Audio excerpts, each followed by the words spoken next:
Good morning, everybody. Today is Monday, and I just want to let you know that I just had a birthday recently. I just turned, can you believe it, 68? I'm part of the aging population in the world, and I'm actually a senior citizen now. And what I want to talk to you about today is how Bitcoin can help senior citizens like me. So basically, when you talk about Bitcoin, it's often associated with tech-savvy younger generations because most of the older generations don't really understand crypto and have a hard time, figuring it out. And I was one of that group for a long, long time until I started getting to the crypto or Bitcoin rabbit hole, and I started understanding how Bitcoin can protect, especially us, the seniors. So I want to talk about the potential benefits that extends to people of all ages, including older adults. As the global population ages, understanding how Bitcoin can play a role in the financial planning and security of seniors becomes increasingly important. We're the one that needs, we're the one that's going to be retiring soon. I am retired basically, and we need financial help, on your retirement because your income goes down. Once you retire, you're not going to get that paycheck that you're used to getting, and you need as much help as you can get, either from the government or your own savings or your investments. I want to basically explore the intersection of Bitcoin and aging, highlighting how the digital currency can offer unique advantages to the older generation.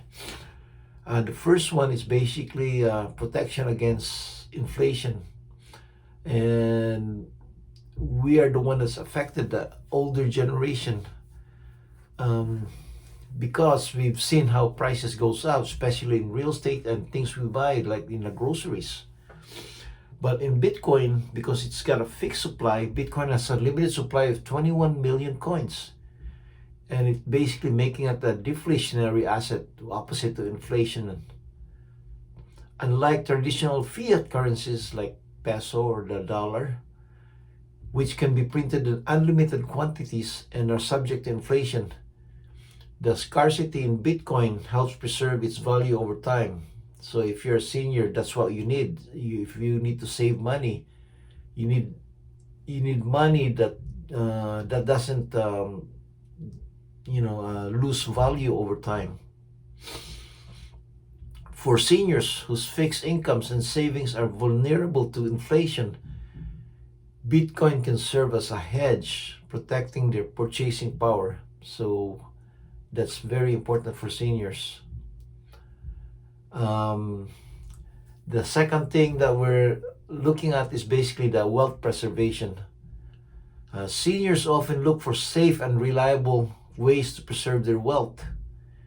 That's why they keep saying, if once you hit the seniors, don't invest in risky items, and do very safe, conservative ways to invest so you won't lose your wealth.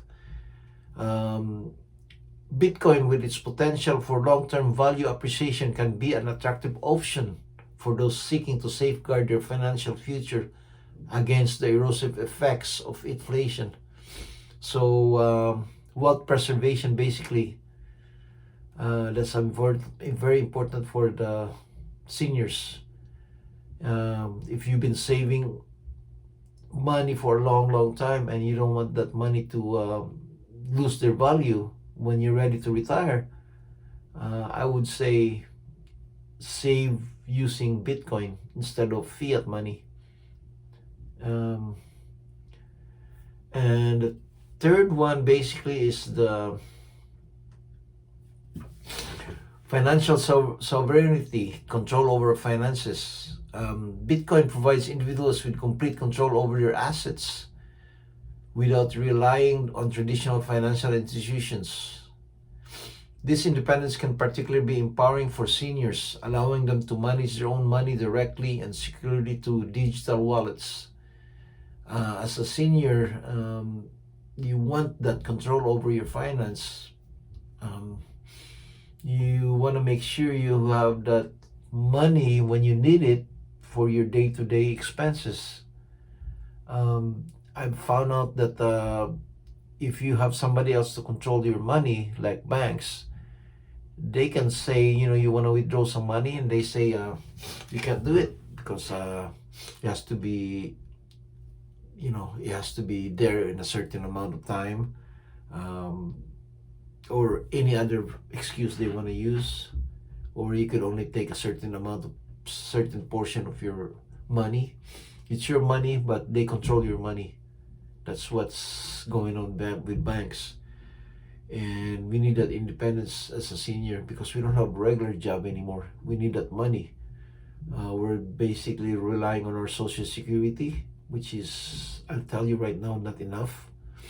It doesn't cover the inflation part. If you're living in the US and living on social security, I don't know how you're gonna survive unless you have a free and clear house mortgage, and the government is there to help you with with your groceries and stuff like that. But if you're on your own, man, it's not easy. So Bitcoin can help with that, over control of finances.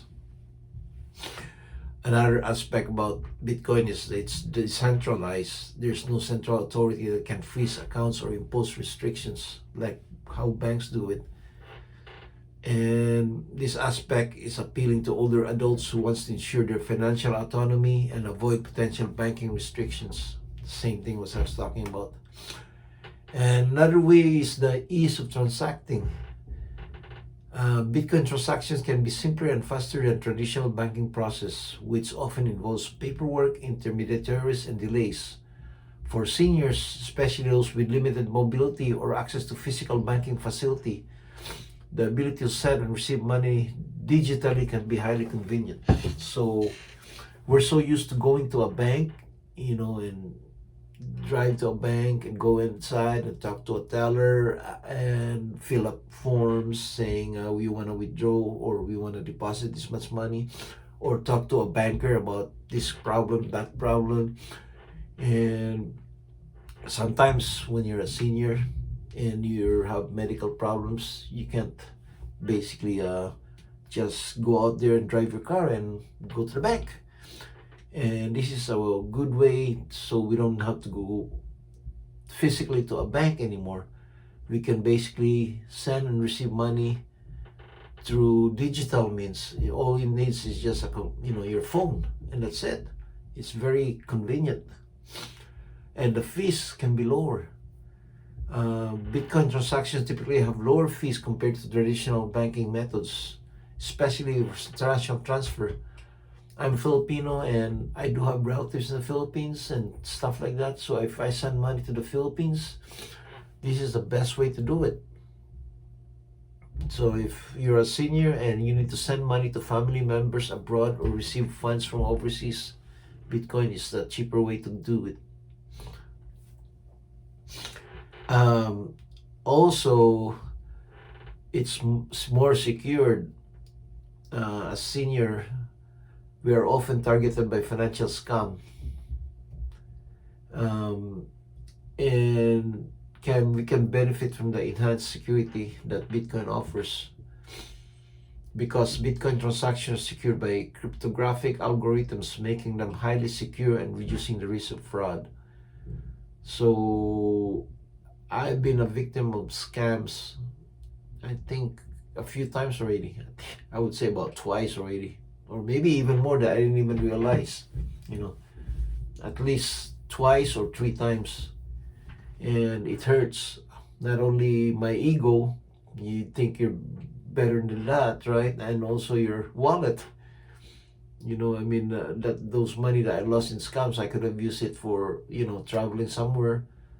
But that's the seniors are always the targets for those scams. And believe it, most seniors are already affected by that. Privacy. Beacon transactions are recorded in a public ledger. The identities of the participants are not directly tied to the transaction, so they record everything on a public ledger, but they don't write down the participants on that ledger. This privacy can provide an additional layers protection for seniors concerned about their personal information being exposed. And also, if you include Bitcoin in your investment strategy, older adults can gain exposure to the world of digital assets and potential benefit from its growth. So it's, if you want to diversify your investment portfolios, you need to learn more about Bitcoin, and that could basically provide you a more exposure. And then I already told you about the remittance to international countries that we talk about. So those are basically the things that the older generation can help. So once again, I want to tell you that it's not only for the younger generation, it holds potential for the older population as well. But right now, Bitcoin is mostly for the younger ones, are the one that's taking advantage of it, which is good. But as a senior, I would say, we should think about that, and we're the one that's actually benefiting more from it than the younger generation. So hopefully more seniors would listen to this, and don't be afraid. Don't think it's a scam. Don't think that you're gonna lose your money, because in the end you're gonna be making money and protection. So that's my lesson for today. Hopefully that would help you out. Thank you and have a good day. And don't forget to subscribe. I do need subscriber. Thank you.